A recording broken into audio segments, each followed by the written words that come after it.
ચાલો જોઈએ આજના મહત્વના સમાચાર।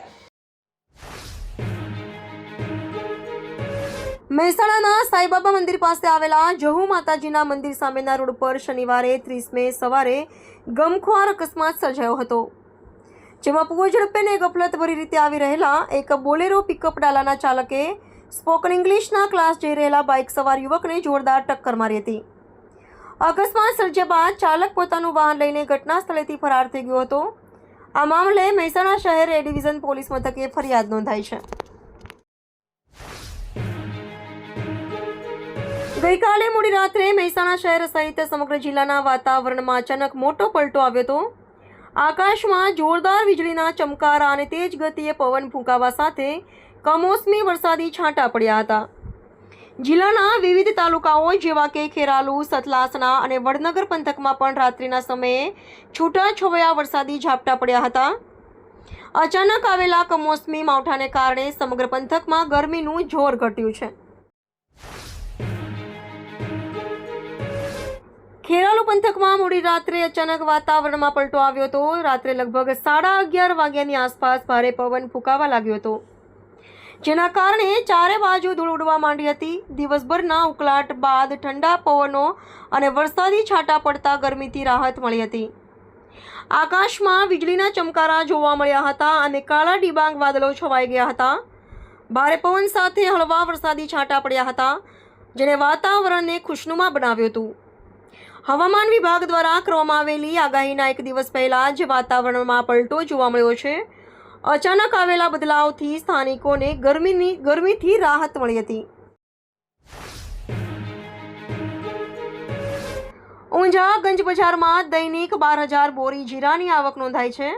જીરાના ભાવમાં સુપર ક્વોલિટી માટે પણ મણે ₹3800 થી 3900, બેસ્ટ ક્વોલિટી માટે ₹3700 થી 3800, મીડિયમ ક્વોલિટી માટે ₹3600 થી 3700 અને એવરેજ ક્વોલિટી માટે ₹3500 થી 3600 સુધીના ભાવ જોવા મળી રહ્યા છે।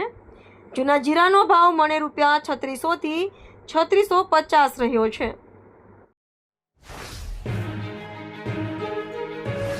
વિસનગર શહેરના ITI 4 રસ્તાથી ગુરુકુળ થઈ કાંસા તરફ જતો માર્ગ છેલ્લા 1.5 વર્ષથી બિસ્માર હાલતમાં છે। આ રોડ પર ચાલી રહેલા વિવિધ કામોને કારણે સ્થાનિકો ભારે હાલાકી ભોગવી રહ્યા છે। હાલમાં પણ ખોદકામ કરીને ખાડા કરી દેવાયા હોવાથી આગામી ચોમાસામાં આ વિસ્તારના લોકોની સ્થિતિ કફોડી બને તેવી ભીતિ સેવાઈ રહી છે। દિલવાડાના આશ્રમમાં આનંદ આશ્રમ ખાતે વડાપ્રધાન નરેન્દ્ર મોદીના 134માં મન કી બાત કાર્યક્રમનું આયોજન કરવામાં આવ્યું હતું।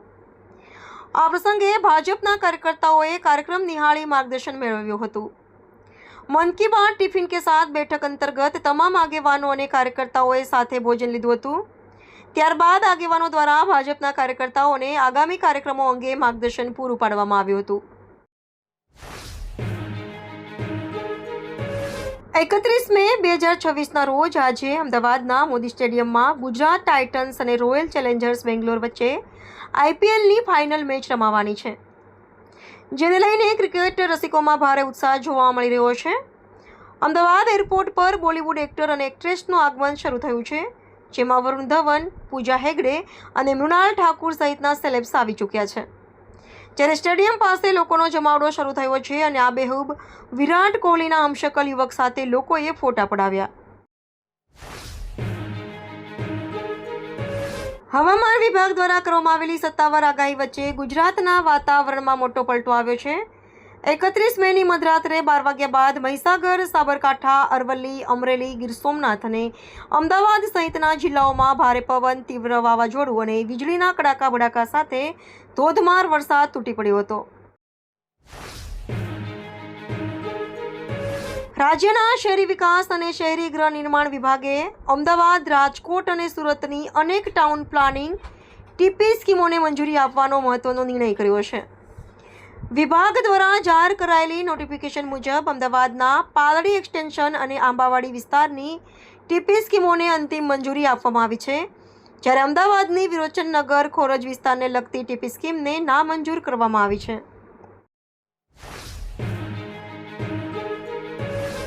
સુરત સ્માર્ટ સિટીના વિકાસની ઝાકમ ઝાળ પાછળ ગરીબો અને શ્રમિકોની પીડા દર્શાવતો વધુ એક હૃદયદ્રાવક કિસ્સો સામે આવ્યો છે. સુરત મહાનગરપાલિકાના કતારગામ ઝોન દ્વારા શનિવારે વેટ દરવાજા પાસે આવેલા વર્ષો જૂના નાસિરનગર વિસ્તારમાં ભારે પોલીસ બંદોબસ્ત સાથે મેગા ડિમોલિશનની કાર્યવાહી હાથ ધરવામાં આવી હતી.